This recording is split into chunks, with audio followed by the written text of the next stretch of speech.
কেন আপনারা ফাইট করছেন না এই দখলদারদের সাথে, দখলবাজদের সাথে, সন্ত্রাসীদের সাথে?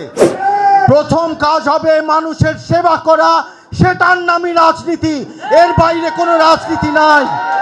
আমাদের সমাজের আজকে সবচেয়ে বড় সমস্যা কি? দ্রব্যমূল্যের ঊর্ধ্বগতি। শুধু বক্তব্য আর স্লোগানে রাজনীতি রাখবেন না। আমাদের মা বোনেরা, আমাদের মুরব্বীরা, আমাদের তরুণ ছেলেরা যাদের জীবন এখনো শুরু হয়নি, তাদেরকে হানাহানির মধ্যে পড়ে যেতে হচ্ছে, তাদেরকে যুদ্ধ করতে হচ্ছে, তাদেরকে অস্ত্রের মুখে পড়তে হচ্ছে। কেন সেটা হবে জুলাই আগস্টের পরে? কেন সেটা 17 বছরের সমাধান? এই 17 বছরের যে সমস্যাগুলো হয়েছে, সেই সমস্যার সমাধান গত 5 মাসে কেন আমরা করতে পারিনি? কেন সেটা আরো বেড়ে গেছে? আমার কাছে যে তথ্য আছে আমি জানি সেটা বেড়ে গেছে। এই সমস্যার সমাধান কল্পে যারা যারা আজকে থেকে এই পরীক্ষায় নেক্সট 5 মাসে, গত 5 মাসে তো সমাধান হয়নি, সামনের 5 মাসে যদি এই সমাধান না হয়, তাহলে রাজনীতিবিদ হিসেবে, নেতা কর্মী হিসেবে খুলশী থানার প্রতিটি কর্মী দায়বদ্ধ থাকবে, দায়ী থাকবে। সেই পরীক্ষায় আপনারা ফেল করবেন, আমি দোয়া করি যেন না করেন। আমি বুঝতে পারছি আপনাদের সমস্যাগুলো। আমাদের সমাজের আজকে সবচেয়ে বড় সমস্যা কি? দ্রব্যমূল্যের ঊর্ধ্বগতি। আমাদের মা বোনেরা, আমাদের মানুষেরা চট্টগ্রামে সহ সারা দেশে ভালো করে খেতে পারছে না, এত দাম জিনিসপত্রের। সেই দাম নিয়ে, সেই সমস্যাগুলো নিয়ে, সন্ত্রাস নিয়ে, দখলদারি নিয়ে ব্যবসা প্রতিষ্ঠান দখল হয়ে যাচ্ছে, মানুষ চাকরি ভালোভাবে করতে পারছে না, চাকরি পাচ্ছে না, খাবারের সংস্থান করতে পারছে না। সেগুলো নিয়ে আপনারা কথা বলছেন? দ্রব্যমূল্যের ঊর্ধ্বগতি নিয়ে আমাদের নেতাকর্মীরা কথা বলছেন?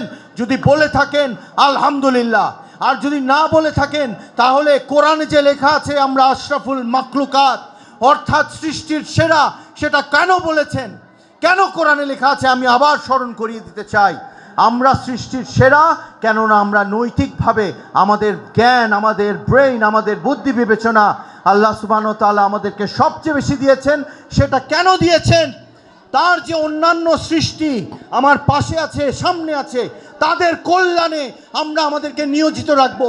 সেজন্যই আমরা আশরাফুল মাখলুকাত। আমরা সেটা বুঝতেও পারছি না। আমরা নামাজ পড়ছি, আমরা ধর্মকর্ম করছি, বলছি, কিন্তু আমরা আমাদের জীবন ধারণে, আমাদের জীবন আচরণে সেটার প্রতিফলন দেখাচ্ছি না। প্রথম কাজ হবে মানুষের সেবা করা, সেটার নামই রাজনীতি, এর বাইরে কোনো রাজনীতি নাই। আমি আবারও দ্ব্যর্থহীনভাবে বলতে চাই, এখানে যারা যারা দখলদারিত্ব করছে, যারা যারা সন্ত্রাস করছে, যারা আমাদের মা বোন এবং বস্তিবাসী, আমাদের প্রান্তিক জনগোষ্ঠীকে কষ্ট দিচ্ছে, ব্যবসায়ীদেরকে কষ্ট দিচ্ছে, তাদেরকে ধরে ধরে পুলিশকে সহযোগিতা করুন, পুলিশের সাপোর্ট করুন। 10-এর লাঠি 1-এর বোঝা।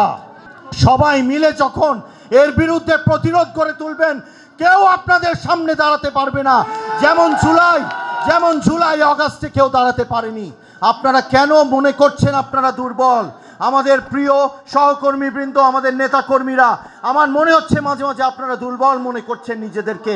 না হলে কেন আপনারা ফাইট করছেন না এই দখলদারদের সাথে, দখলবাজদের সাথে, সন্ত্রাসীদের সাথে?